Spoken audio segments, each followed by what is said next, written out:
Very good. You may proceed. Good afternoon. Would you state your name, please, for the record? Officer Yanni Hances, And what agency are you employed with? Tampa Police Department. Were you employed with the Tampa Police Department on June 23rd of 2024? Yes. In your capacity as an officer with the Tampa Police Department, did you respond to the La Quinta Hotel on East Fowler Avenue? Yes, ma'am. What was the purpose of your response to that hotel? Initially, we got a call for service for criminal mischief of bullet holes, and then we realized it was related to a shooting call earlier in the night. When you arrived on scene, did you recognize that there were a large amount of other officers at the location for like the home to suites and in that same parking lot essentially? Yes. And is there some correlation that you made when you actually responded to that call for service to the homicide itself? Yes. Did you ultimately determine that a room in the La Quinta had been struck by gunfire? Yes. And when you arrived, did you actually make contact with a complainant or an employee of the La Quinta? Yes.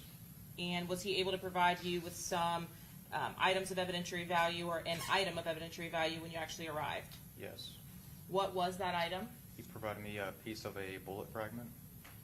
Did you, based on your training and experience, immediately recognize what it was when he provided it to you? Yes. What was the condition of the item when he handed it to you? It was in a plastic Ziploc bag.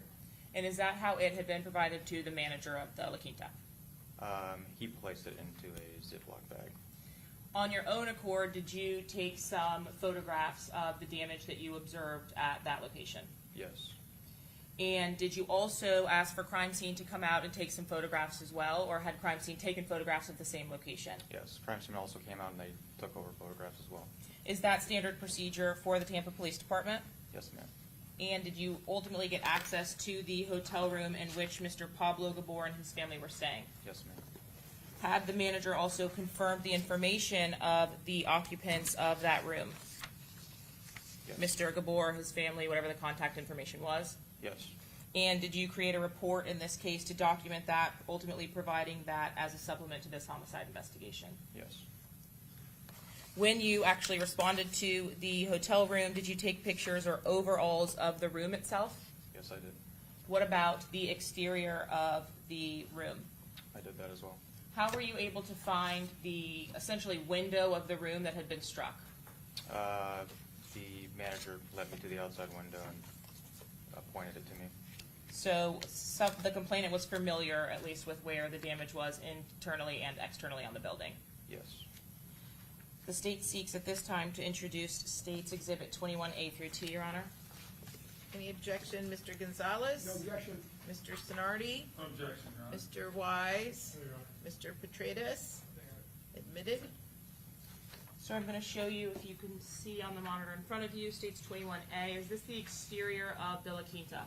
Yes, it's a lobby. Is this a different entrance than, I'm sure over the course of the last 2 years or so, you've become familiar with some of the video footage from the homicide of Charles Jones? Is this a different entrance than the location that occurred? Let me ask it a different way. When you arrived to the La Quinta, was there an investigation and shell casings happening at this entrance? No. Okay. And throughout the time that you were there, was there an investigation happening at this La Quinta hotel? No. Was the investigation occurring at the hotel, which is essentially parallel to this one? Yes. Okay, thank you. And were there overall stills taken, including 21B at the entrance of that La Quinta? Yes. Was there a room just off of the entrance there in which you took photographs of the AC units that are outside of the hotel? Yes. And is that what's depicted here in 21C? Yes. What is it that we're looking at in this image? One of the bullet strikes on the AC unit. And your actual photographs that you took, can you tell us specifically, maybe 21M, if you're able to tell us where the bullet strike was? It's right here, there's a hole underneath the AC unit. When you're saying right here, are you talking about the area here with the pipe, or are we looking Well, at this area here? Up there. All right, so at the bottom of this photograph on essentially the second line of metal for the AC cover, Yes, ma'am. did you actually directly respond to room 201 to photograph that in 21D? Yes. As you entered the room, was that room one which occupied 2 double beds? Yes. In 21E, is this how the room looked when you arrived? Yes. Did you know where exactly the damage to the interior of the room was when you entered? I did not. I had to canvass the room and search for it. Tell us how you did that. So initially I walked in, went to the AC unit because I saw it was struck from the outside AC unit. I then kind of like bent over, looked underneath the AC unit, and that's when I found another entry hole underneath the AC unit. And did you actually have to get down to photograph or document the entry hole that was underneath the AC unit? Yeah, I got on my hands and knees and looked under there and found it.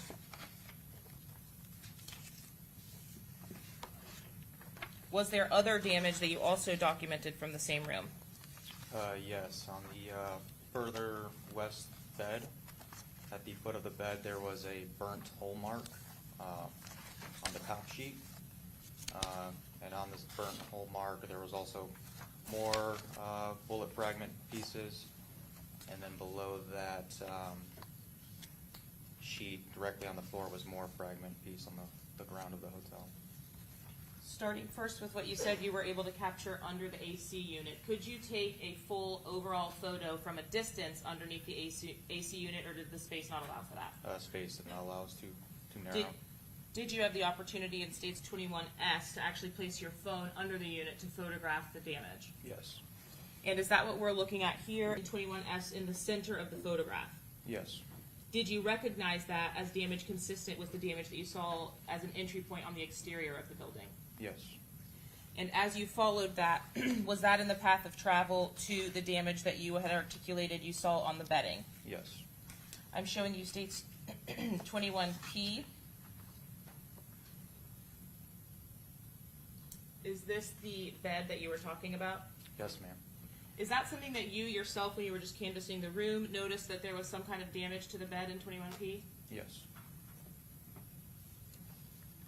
And once crime scene arrived and had an opportunity to photograph that, is that what's depicted in States 21H? Yes. Was there actually still a piece of metal on the bed itself? Yes, there was. And was that ultimately collected by crime scene? Yes. This would have been a different bullet fragment than what was provided to you in the baggie, correct? Yes. Did you, or was that also collected in this case? Yeah, all the fragments were collected.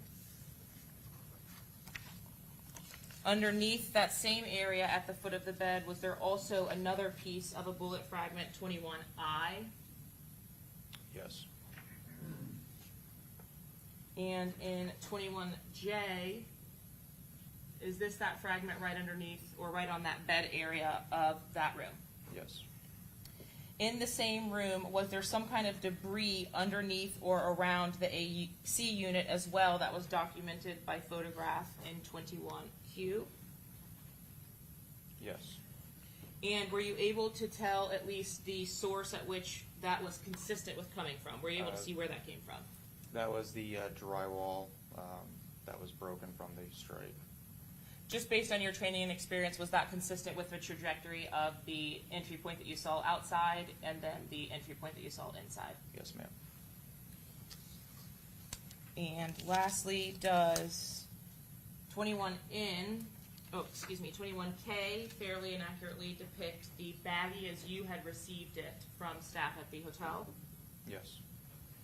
And is this exactly how you provided it to Crime Scene Tech Nunez when she arrived to collect the evidence? Yes. And in 21N, is this that same projectile from the baggie? Yes, it is. Again, those are different than the objects that were provided or that were collected from inside the interior of the room. Yes. I will pass the witness, Your Honor. Mr. Gonzalez? No questions, Your Honor. Mr. Sonardi? No questions, Your Honor. Mr. Wise? No questions. Mr. Petrides? Can this witness be excused? Yes, Your Honor. Thank you. You're free to go. Thank you. All right, who's your next witness? Detective Travis Oliver.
solemnly swear or affirm that the testimony you're about to give in this cause will be the truth, the whole truth, and nothing but the truth, so help you God?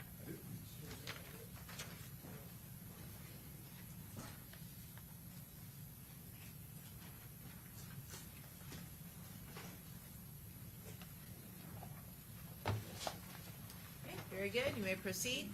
Please state your full name for the record. Detective Travis Dwayne Oliver, Sr. Detective Oliver, how are you employed? I'm employed with the Jacksonville Sheriff's Office. How long have you been with the Jacksonville Sheriff's Office? Almost 28 years. And back in 2019, what unit were you assigned to? I was assigned to the homicide unit. And is that the unit you're still assigned to? I'm with the cold case unit, which is a part of it right now, yes. Part of homicide, correct? Correct. And back in 2019, were you a homicide detective? Yes, I was.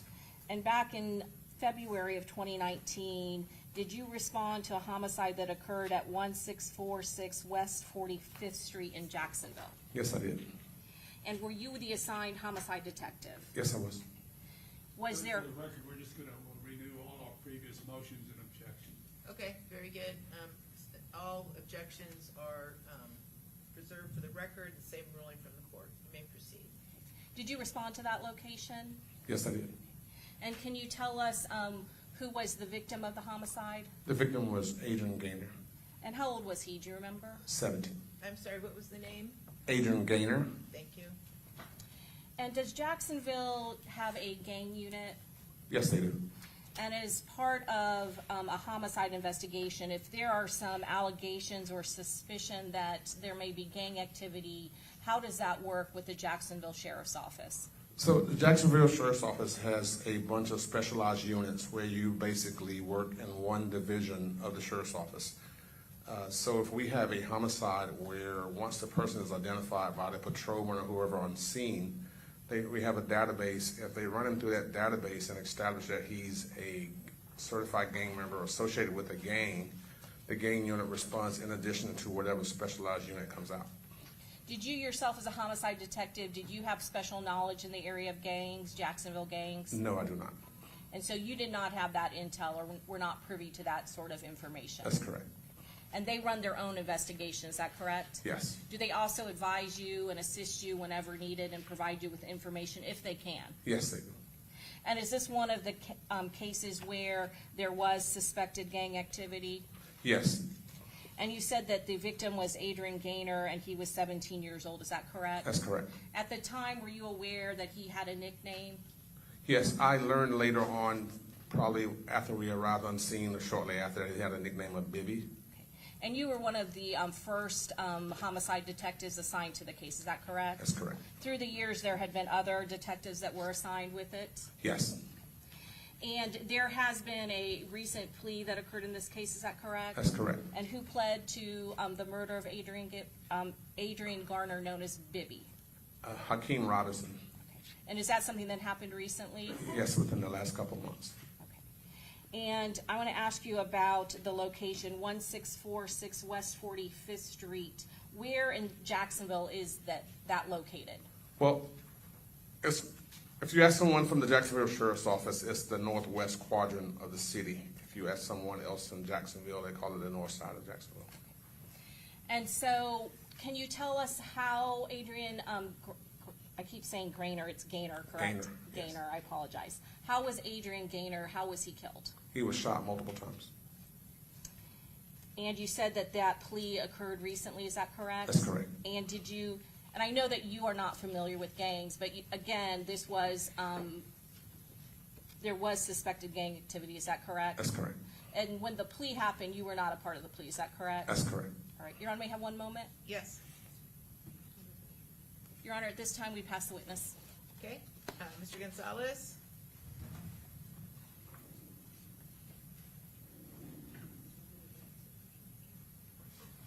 Good afternoon, Detective Oliver. How are you? I'm great. How are you? Good. Detective Oliver, you've never heard of Rashad Murphy, correct? That's correct. And in your years of working with the homicide squad, you worked in certain cases hand in hand with the gang investigators, correct? I wouldn't say we worked hand in hand.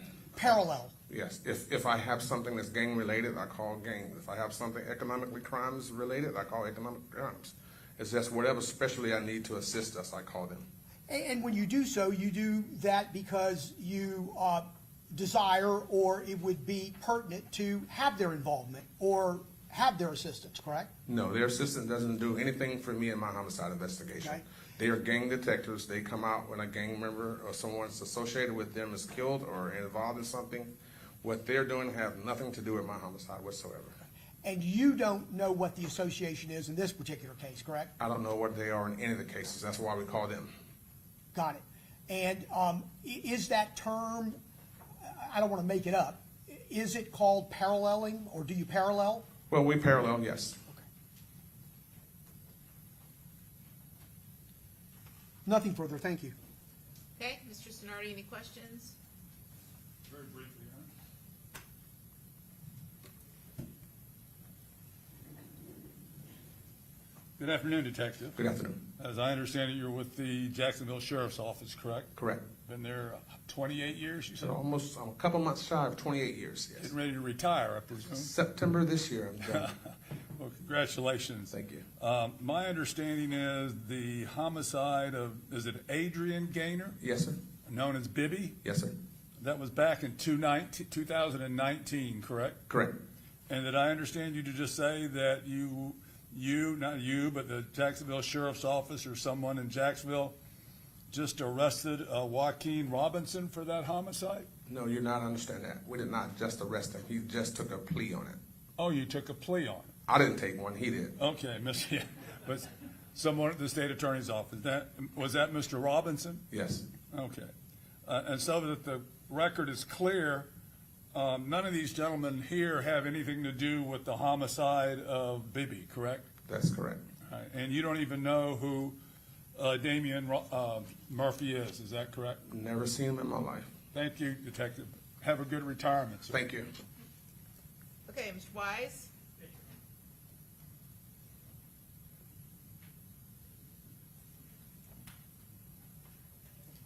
Good afternoon. All your years working in the sheriff's office, you've never heard the name Sean Gathright, correct? Never. That's all I have. Thank you. All right, thank you. Okay, Mr. Petrides? Okay. All right, redirect? No redirect, Judge. May this witness be excused? Yes, Your Honor. Okay, very good, thank you. You're free to go. All right, who's your next witness? Detective Richard Nieder.